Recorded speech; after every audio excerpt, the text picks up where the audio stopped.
There was a house at the edge of the village, hidden behind a thick line of trees, where no birds ever sang and no children dared to play.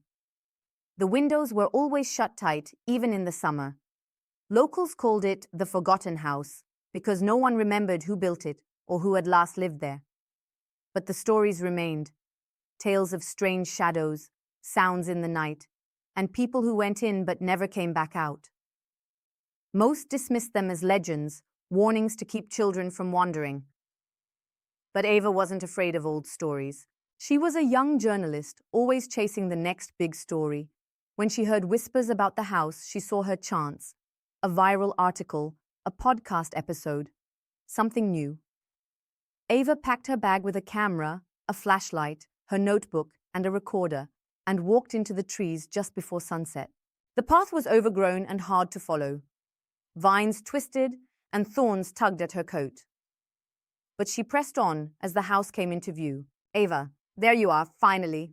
It was old, clearly abandoned, with ivy creeping over crumbling stone.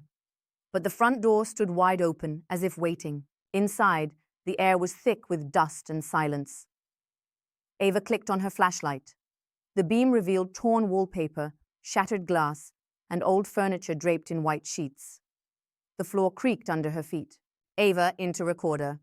Day 1, inside the Forgotten House. Smells like mold and secrets. As she explored, she found odd things. Footprints in the dust that weren't hers, an old doll sitting upright on a stair, and paintings that had been turned to face the wall. Ava. If ghosts are real, they've got weird taste in art. That night, Ava unrolled her sleeping bag in what had once been a sitting room. The fireplace was cold, but she lit a few candles for light. The house groaned around her. Ava. Probably rats. At 2:13 a.m., she woke up suddenly. The candles had all gone out. The room was cold. She heard breathing. Not hers. Slow and close. She fumbled for her flashlight. No one was there. But her recorder was blinking. It had recorded something. Ava. What the hell? Who said that? She froze. The next morning, Ava tried to leave, but the path was gone. Only fog and endless trees. She circled for hours, but always ended up back at the house. Ava. This isn't real. This can't be real. She tried calling for help. No signal. No sound but the wind and creaks from the house. Or were they footsteps? That night, she locked herself in one of the upstairs bedrooms. She pushed a dresser against the door and kept her flashlight on. She didn't sleep. Ava. No, stay out, please. Voice, muffled male. I remember you. Ava. Who are you? What do you want from me? She grabbed her notebook and began writing. Names, guesses. She remembered a story. The house had once belonged to a doctor, a surgeon who vanished after his patients did. People said he experimented on them, that he never really left. She found his study the next day, hidden behind a bookcase.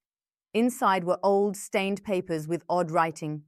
In the middle of the room, a table with straps. Ava, what happened here? That night she heard screaming, not hers, from the trees. Ava. Stop it! Leave me alone! She hid in the basement. Ava into recorder.